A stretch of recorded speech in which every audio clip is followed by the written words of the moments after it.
Students अस्सलाम वालेकुम।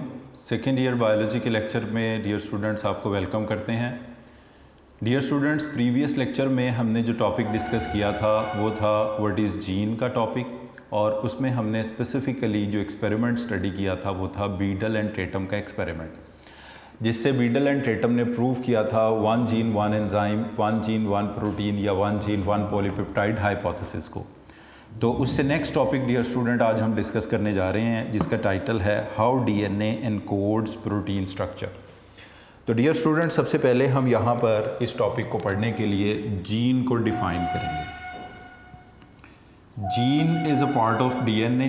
Gene DNA का पार्ट होता है और जीन को हम कहते हैं अ specific sequence of nucleotides, a specific sequence of nucleotides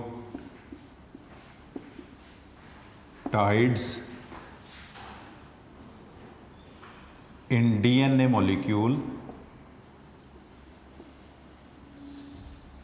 a specific sequence of nucleotides in DNA molecule which determine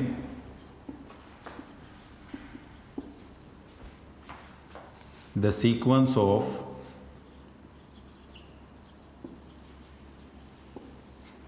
amino acids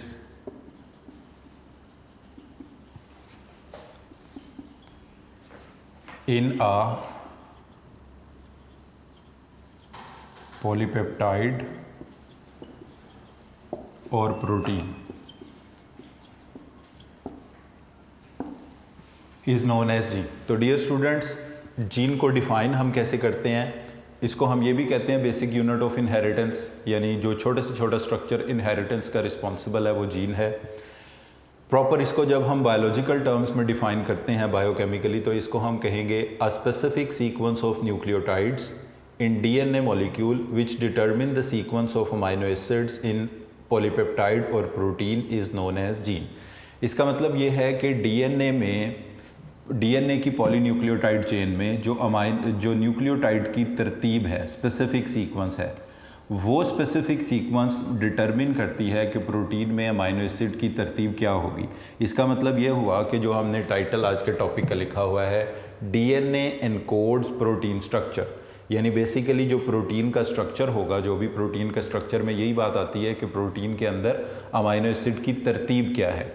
तो प्रोटीन के स्ट्रक्चर को एनकोड कौन करेगा? डीएनए। और डीएनए में ये एनकोडिंग किस फॉर्म के अंदर है? Specific sequence of nucleotides in DNA. ये बताएंगे कि sequence of amino acid protein के अंदर क्या होगा। यानी अब ये बात याद रख लें, हम कहते हैं कि हर कैरेक्टर को बॉडी के जीन कंट्रोल करता है। जैसे हम कहते हैं eyes colour, blood group, fingerprint, skin colour, जिस तरह के भी बॉडी के स्ट्रक्चर फंक्शन डेवलप होंगे, these all are controlled by the genes. तो जीन्स डियर स्टूडेंट खुद जाकर आंखों का रंग नहीं बनाएंगे, जीन्स खुद जाके ब्लड ग्रुप्स नहीं बनाएंगे। जीन्स खुद को एक्सप्रेस करते हैं बाय मेकिंग प्रोटीन। ये बात याद रख लें, genes always express themselves by making protein. जब भी हम कहते हैं कि ये जीन किसी भी कैरेक्टर को कंट्रोल करता है, तो ये जीन खुद को एक्सप्रेस कर रहा है। जीन एक्सप्रेशन किस फॉर्म में होता है? Genes always express themselves by making protein. Protein बना के जीन्स खुद को एक्सप्रेस करते हैं। तो इसका मतलब ये है कि प्रोटीन का जो भी स्ट्रक्चर होगा, जो भी अरेंजमेंट ऑफ अमाइनो एसिड होगी प्रोटीन के अंदर, वो डिटरमिन कौन करेगा? जीन। और जीन क्या है? Is a specific sequence of nucleotides in DNA. Dear students, इस डेफिनेशन को आप बुक से भी अंडरलाइन कर लें।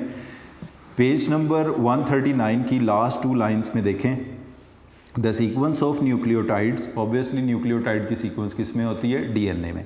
Date determines the sequence of amino acid, और अमाइनो एसिड की सीक्वेंस किस में होती है? प्रोटीन में। Of a protein is called gene. तो ये जीन की डेफिनेशन है जो मैंने आपके सामने ये लिखी भी है।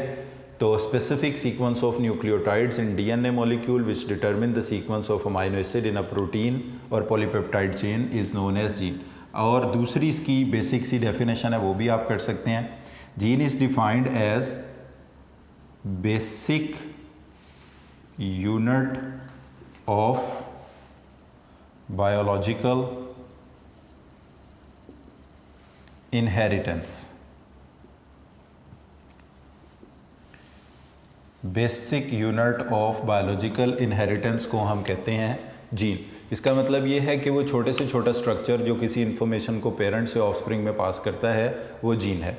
वो जाहिर है क्रोमोसोम है, क्रोमोसोम में डीएनए का जो छोटे से छोटा यूनिट किसी इन्फॉर्मेशन को, मसलन हम कहते हैं कि आंखों के रंग की इन्फॉर्मेशन वालिदैन से बच्चों में गई है तो क्रोमोसोम के ज़रिए गई है, क्रोमोसोम में से डीएनए के ज़रिए गई है। डीएनए का जो छोटा सा, डीएनए तो बहुत सारी चीज़ों को कंट्रोल कर, उसमें से जो स्पेसिफिकली आइज़ के कलर को, किसी एक करेक्टर को कंट्रोल कर रहा है वो जीन कहलाता है। तो basic unit of biological information या इनहेरिटेंस को भी हम जीन कहते हैं।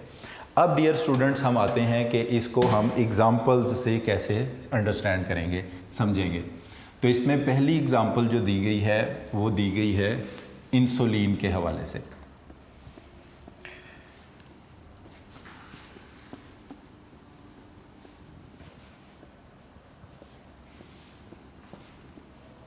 तो इसमें जो फर्स्ट एग्जाम्पल हम स्टडी करने जा रहे हैं ये है इंसुलिन की। इंसुलिन के अंदर दो पॉलीपेप्टाइड चेन होती हैं, एक को बोलते हैं ए, दूसरी को बोलते हैं बी। और ए चेन के अंदर इनके टोटल मिला के 51 अमाइनो एसिड बनते हैं। एक चेन में 30 अमाइनो एसिड हैं, दूसरी चेन में 21 अमाइनो एसिड्स होते हैं। तो 51 अमाइनो एसिड्स जो हैं वो इंसुलिन में पाए जाते हैं। इसको हम लिख लेते हैं, जैसे इसमें फॉर एग्जांपल 30 एएज़ का मतलब अमाइनो एसिड होता है, इसमें 21 एएज़ हैं और ये चेन्स आपस में डाइसल्फाइड ब्रिज के ज़रिए कनेक्टेड हैं। ये डाइसल्फाइड ब्रिजेस ने इनको जोड़ा हुआ है। तो डियर स्टूडेंट्स ये कुछ चीज़ थोड़ी सी बुक से भी देखेंगे आप। In 1953, an English biochemist, Frederick Sanger, described the complete sequence of amino acid of insulin. अब वो हमारी बुक में इनके अमाइनो एसिड की सीक्वेंस तो नहीं बताई हुई, बट मैंने आपको आइडिया दे दिया है कि इस तरह एक पॉलीपेप्टाइड चेन ए है, इसके अंदर 30 अमाइनो एसिड्स हैं। दूसरी पॉलीपेप्टाइड चेन बी है, अब ये मैंने अंदाजे से सर्कल्स लगाए हैं, हो सकता है 30 हों, 30 ना भी हों। और दूसरी चेन के अंदर 21 अमाइनो एसिड्स हैं। ये दोनों चेन्स आपस में जुड़ी हुई हैं डाइसल्फाइड ब्रिज के ज़रिए, और टोटल जो इंसुलिन के अंदर अमाइनो एसिड बनते हैं वो हैं 51 अमाइनो एसिड्स। तो ये 51 अमाइनो एसिड ए चेन में इनकी तरतीब क्या है, फर्स्ट से लेके ऑनवर्ड एंड तक, बी में इनकी सीक्वेंस क्या है, ये सारा स्ट्रक्चर डिस्क्राइब किया फ्रेडरिक सेंगर ने। Frederick Sanger. Sanger's achievement was significant as it was demonstrated for the first time that protein consists of definable sequence of amino acid. तो सेंगर का काम इसलिए इम्पॉर्टेंट था क्योंकि सेंगर ने पहली बार ये बताया था कि किसी भी प्रोटीन के अंदर अमाइनो एसिड की जो सीक्वेंस होती है वो एक ख़ास होती है, डिफाइनेबल होती है, स्पेसिफिक होती है। Soon it was revealed that all enzymes and other proteins are strings of amino acid. Later on ये भी पता चल गया कि जितने भी enzymes हैं या बाकी प्रोटीन्स हैं बॉडी के अंदर वो सारे के सारे भी अमाइनो एसिड्स के बने होते हैं। तो हर प्रोटीन का जो स्पेसिफिक स्ट्रक्चर और फंक्शन है वो उसमें अमाइनो एसिड की सीक्वेंस की वजह से है, और जिसको हम इसको तादाद और सीक्वेंस को अमाइनो एसिड की प्रोटीन में, पॉलीपेप्टाइड में प्राइमरी स्ट्रक्चर कहते हैं। ये आपने फर्स्ट ईयर में भी पढ़ा हुआ है। अच्छा, उसके बाद ये following Sanger works Vernon Ingram, ये इंपॉर्टेंट एग्जांपल है जो हमने यहाँ पे स्टडी करनी है। In 1956 discovered the molecular basis of sickle cell anaemia. ये एक डिज़ीज़ है जिसको हम एनीमिया तो जनरली कहते हैं रेड ब्लड सेल्स की कमी को, खून की कमी को, रेड ब्लड सेल की कमी को कहते हैं एनीमिया। तो ये एक हेरिटेबल डिसऑर्डर है जिसको हम कहते हैं सिकल सेल एनीमिया। ये एक प्रोटीन डिफेक्ट है, इनहेरिटेड एज मेंडेलियन डिसऑर्डर, यानी डोमिनेंट रिसेसिव एलील्स की वजह से होता है। By analysing the structure of normal and sickle cell haemoglobin को जब उसने कंपेयर किया तो फिर नॉन इंग्राम ने ये कंक्लूड किया, बेसिकली होता ये है कि इस एग्ज़ाम्पल को अगर हम देखेंगे तो हीमोग्लोबिन की, सिकल सेल एनीमिया की,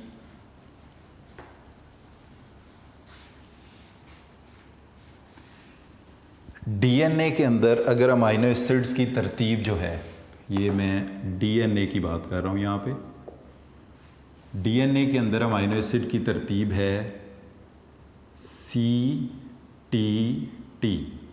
साइटोसिन, थायामीन, थायामीन। अब जब ये इनसे इंफॉर्मेशन आगे कन्वे होती है तो इस डीएनए की सीक्वेंस के मुताबिक पहले बनता है मैसेंजर आरएनए, मैसेंजर आरएनए। अब इसका कॉम्प्लीमेंट होगा गवानीन, एडिनिन, एडिनिन। अब ये जो मैसेंजर आरएनए है इसके पास ये 3 न्यूक्लियोटाइड का सीक्वेंस कहलाता है जेनेटिक कोड। ये आगे चल के हम इस टॉपिक को इन डिटेल भी पढ़ेंगे कि जेनेटिक कोड्स क्या होते हैं। और एक जेनेटिक कोड एक अमाइनो एसिड को स्पेसिफाई करता है। अब डीएनए के अंदर अगर न्यूक्लियोटाइड की तरतीब है CTT, तो मैसेंजर आरएनए में न्यूक्लियोटाइड की सीक्वेंस बनेगी GAA। अब ये GAA जो अमाइनो एसिड यहाँ पे स्पेसिफाई करेगा। Dear students, how DNA encodes the protein structure, इसको हम सिकल सेल एनीमिया की एग्जांपल से देख रहे हैं। तो इसमें अगर आप देखें, सबसे पहले डीएनए की सीक्वेंस की बात करें तो डीएनए की सीक्वेंस अगर है CTT का मतलब है साइटिडीन, थायमिडीन और थायमिडीन।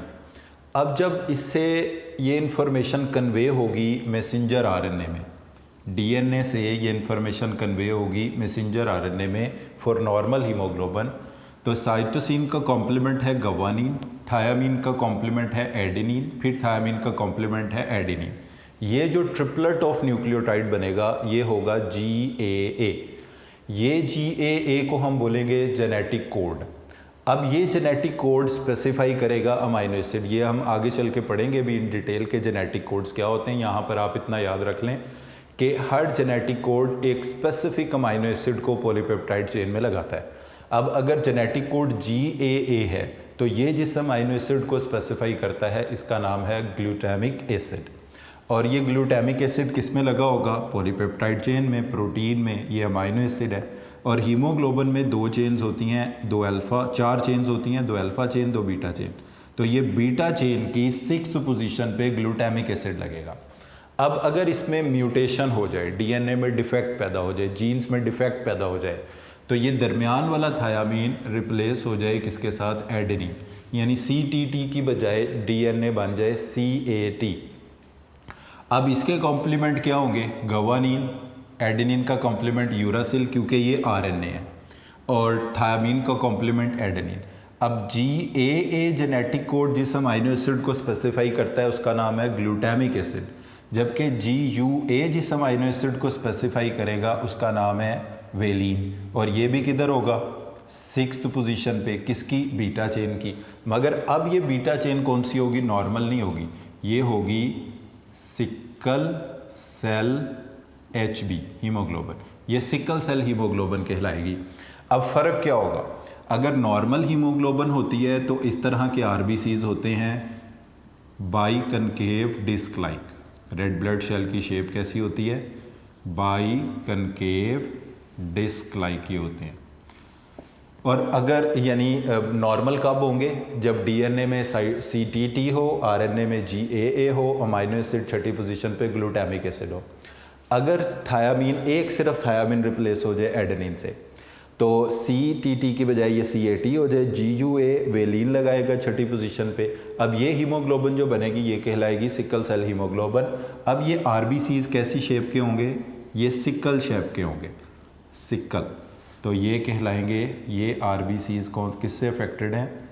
RBCs। These RBCs are affected from sickle cell haemoglobin से ये अफेक्टेड है। ये नॉर्मल रेड ब्लड सेल्स हैं और ये सिकल सेल हीमोग्लोबिन से अफेक्टेड रेड ब्लड सेल्स हैं। तो dear students, sickle cell anaemia का मतलब ये है, सिकल का मतलब होता है दरांती, जिससे घास को काटते हैं ना, उसकी इस तरह आर्क की शेप होती है। तो ये भी इस तरह आर्क की शेप के बन जाएंगे और ये प्रॉपर्ली ऑक्सीजन को ट्रांसपोर्ट नहीं कर पाएंगे और उसकी वजह से फिर बॉडी में कॉम्प्लिकेशंस पैदा होंगी। तो तो ये डिज़ीज़ जो सिकल सेल एनीमिया है, इसका मतलब होता है lack of normal red blood cell. Normal की बजाय रेड ब्लड सेल इस तरह के सिकल शेप्ड हो जाते हैं। उसकी वजह ये होती है कि इनमें हीमोग्लोबिन नॉर्मल नहीं बल्कि सिकल सेल हीमोग्लोबिन होती है, और सिकल सेल हीमोग्लोबिन की पहचान ये है कि उसकी बीटा चेन की 6th पोजीशन पे वेलिन लगा होता है इंस्टेड ऑफ ग्लूटामिक एसिड। और इसके लगने की वजह ये होती है कि डीएनए में CTT की बजाय इन्फॉर्मेशन CAT हो जाती है। इस चीज़ को डियर स्टूडेंट हम थोड़ा सा बुक से देख लेते हैं, उसके बाद नेक्स्ट मूव करते हैं। तो पेज नंबर 139 का ये जो टॉपिक है how DNA encodes protein structure, इसमें सेकंड पैराग्राफ में आ जाएं आप। वेरनॉन इंग्राम का जो वर्क है, Vernon Ingram in 1956 discovered the molecular basis of sickle cell anaemia, a protein defect inherited as Mendelian disorder. यानी ये रिसेसिव अलील की वजह से होता है। नॉर्मल अलील जो है वो डोमिनेंट है और जो सिकल सेल का अलील है वो रिसेसिव है।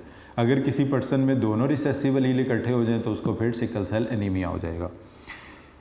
By analyzing the structure of normal sickle cell hemoglobin, Ingram working at the Cambridge University showed that sickle cell anemia is caused by the change from glutamic acid to valine at a single position in the protein। यानी protein के अंदर जैसे हमने ये बात की 6th position पे beta chain की ग्लूटामिक एसिड की जगह पे वेलिन लग गया, इसकी वजह से सिकल सेल एनीमिया हो रहा है। वेरनॉन इंग्राम ने ये हमें बताया। The allele for the gene encoding the hemoglobin differed only in their specification of this one amino acid in the hemoglobin chain। यानी बेसिकली ये जो अमाइनो एसिड चेंज हुए हैं वो डीएनए में चेंज की वजह से हुए हैं। वो मैंने आपको बता दिया, CTT की बजाय डीएनए क्या बन गया, CAT बन गया। The experiments and other related ones have finally brought us to the clear understanding of the unit of heredity, the characteristics of sickle cell anemia, and the most other heritable traits are defined by the changes in the protein structure brought about by an alteration in the sequence of amino acid that make up the protein। यानी और भी बहुत से हेरिडेबल जो disorder हैं वो ये देखा गया कि वो अमाइनो एसिड की प्रोटीन में सीक्वेंस के चेंज होने की वजह से होते हैं। और ये हम पहले कई बार अब बात कर चुके हैं कि अमाइनो एसिड की तरतीब के चेंज होने की वजह डीएनए में न्यूक्लियोटाइड की सीक्वेंस का चेंज होना होता है। फॉर एग्ज़ाम्पल जैसे यहाँ पे एक एग्ज़ाम्पल दी हुई है, a critical change leading to sickle cell anaemia disease is a mutation that specify a single thymine with adenine. यानी वो एक थायामीन रिप्लेस किससे हो गया, एडेनिन। वो मैंने तो पूरा कोड लिख दिया ना, CTT की बजाय वो CAT हो गया, और फिर GAA की बजाय GUA हो गया, ग्लूटामिक एसिड की जगह वेलिन हो गया। Normal haemoglobin sickle cell haemoglobin में चेंज हो गई, normal RBC sickle cell RBCs के अंदर चेंज हो गए which are unable to transport the gases. अब ये नेक्स्ट पेज के ऊपर डियर स्टूडेंट एक नॉर्मल चेन की भी सीक्वेंस लिखी हुई है और एक डिफेक्टिव चेन की भी सीक्वेंस लिखी हुई है। ये बीटा चेन के पहले 7 अमाइनो एसिड्स को यहाँ पे लिखा गया है। ये मैंने आपको बता तो दिया है वैसे भी कि हमें तो सिर्फ कौन सा चाहिए, 6 पोजीशन वाला, बाकी तो सेम होते हैं, बट फिर भी हम इस सीक्वेंस को लिख लेते हैं। जैसे पहला amino acid valine, histidine, leucine, threonine, proline, glutamic acid. तो वेलिन, VAL से कहते हैं वेलिन को, वेलिन। फिर इसके बाद दूसरा अमाइनो एसिड जो है वेलिन के बाद इसको हम कहेंगे हिस्टिडीन, हिस्टिडीन। फिर नेक्स्ट अमाइनो एसिड जो होगा इसके बाद वो होगा ल्यूसीन। इससे नेक्स्ट अमाइनो एसिड होगा थ्रियोनिन। उससे नेक्स्ट अमाइनो एसिड जो होगा इसमें 1 पे वेलिन है, 2 पे हिस्टिडीन है, 3 पे ल्यूसीन है, 4 पे थ्रियोनिन है, 5 पे प्रोलिन और 6 पे glutamic acid.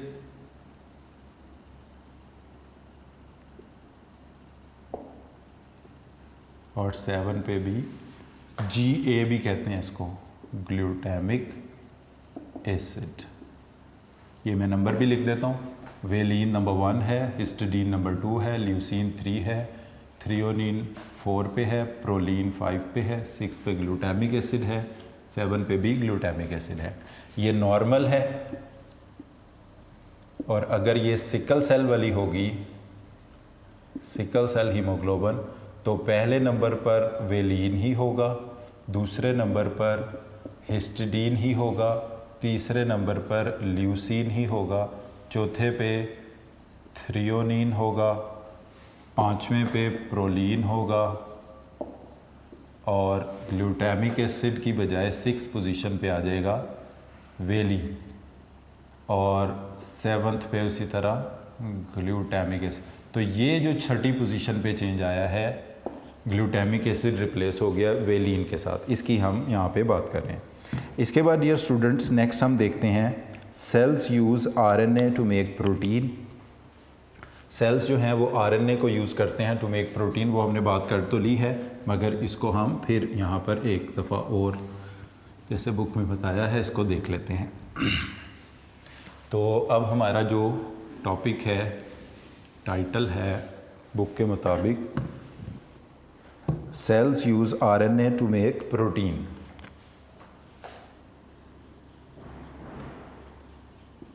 use RNA ribonucleic acid to make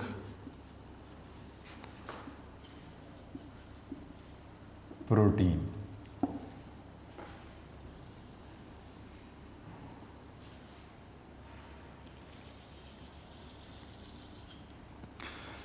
dear students अभी हमने देखा कि डीएनए से बनता है आरएनए, आरएनए का जेनेटिक कोड फिर प्रोटीन स्पेसिफाई करता है पॉलीपेप्टाइड चेन के अंदर।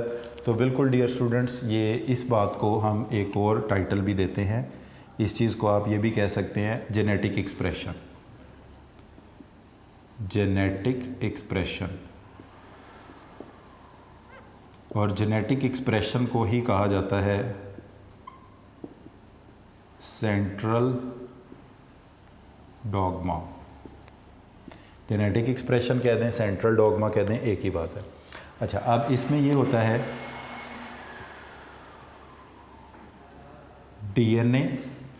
डीएनए से ये इंफॉर्मेशन पास होती है मैसेंजर आरएनए में, और मैसेंजर आरएनए से ये इंफॉर्मेशन पास होती है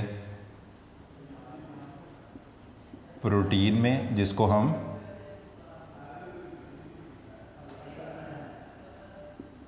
पॉलीपेप्टाइड चेन भी कहते हैं। तो डियर स्टूडेंट इसमें ये जो पहला प्रोसेस है इसको हम कहते हैं ट्रांसलेशन।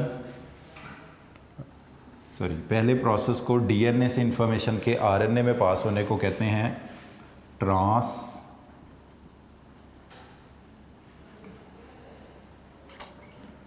ट्रांसक्रिप्शन,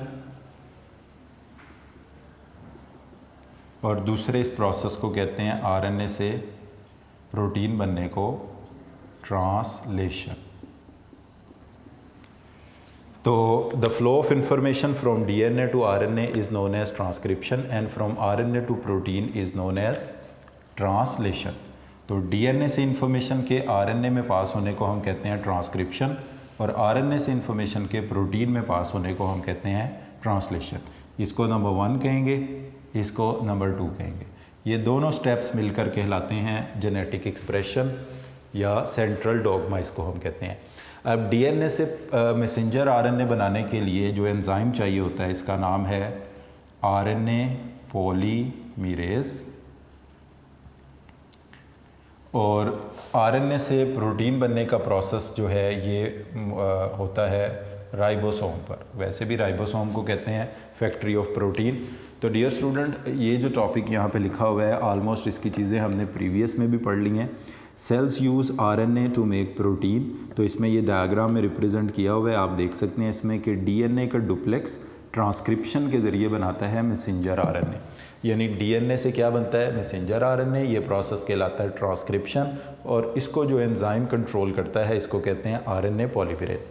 फिर ये आरएनए राइबोसोम पर जाके अमाइनो एसिड्स को अरेंज करके प्रोटीन बनाता है, और इस प्रोसेस को हम कहते हैं, सेकंड स्टेप को हम कहते हैं ट्रांसलेशन।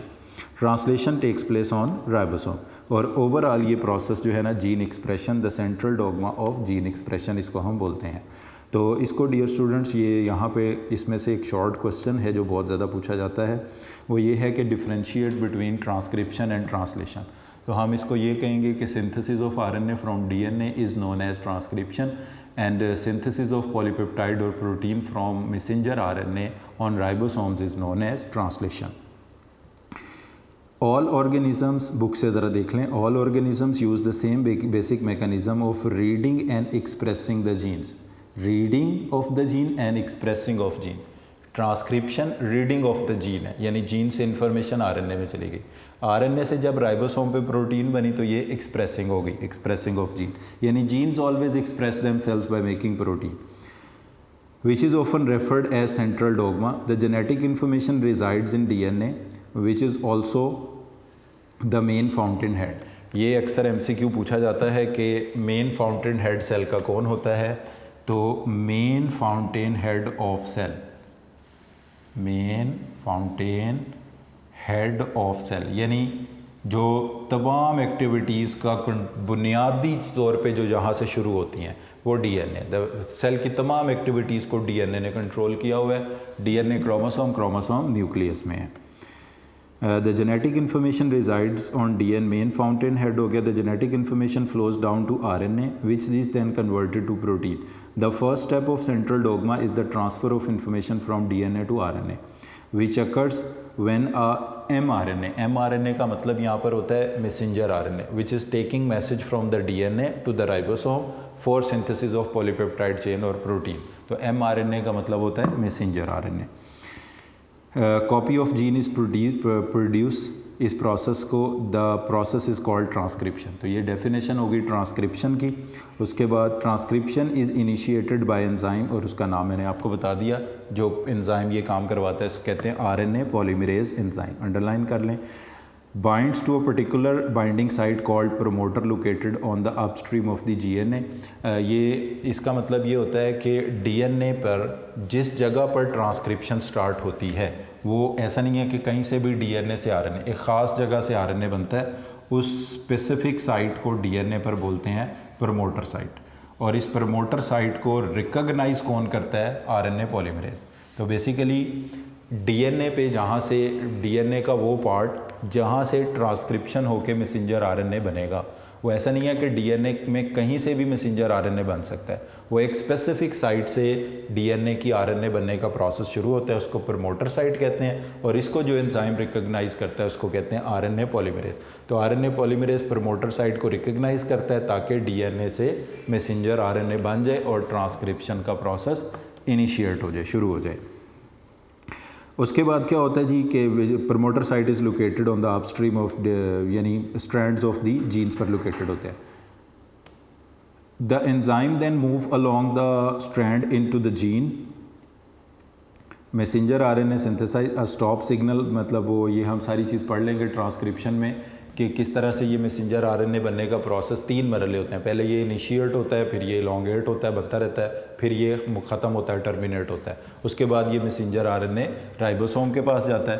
तो जब ये मैसेंजर आरएनए राइबोसोम के पास जाएगा तो ये दूसरा प्रोसेस शुरू हो जाएगा जिसको हम कहेंगे ट्रांसलेशन। तो वो नेक्स्ट पेज पर आप देखें, the second step of central dogma is the transfer of information from the RNA to the protein which occurs when information contained in the messenger RNA is used to direct the synthesis of polypeptide chain by ribosome. This process is called translation. इस process को हम translation बोलते हैं। तो जब ये RNA से ribosome पर अमाइनो एसिड को अरेंज करके प्रोटीन बनाया जाएगा, ये प्रोसेस कहलाएगा ट्रांसलेशन, इसको हम बोलेंगे। तो sequence of messenger RNA is translated into amino acid in the polypeptide chain. तो डियर स्टूडेंट, ये अक्सर शॉर्ट क्वेश्चन, यहाँ पे 2 शॉर्ट क्वेश्चन हैं जो पूछे जाते हैं। Differentiate between transcription and translation, ये ऐसे आता है, या ये क्वेश्चन इस तरह से पूछा जाता है, व्हाट इज़ सेंट्रल डोगमा। तो हम यही इसमें जवाब वही है, central dogma consist of 2 steps, first is the transcription and second is the translation. दोनों को हम इसमें डिफाइन कर देंगे।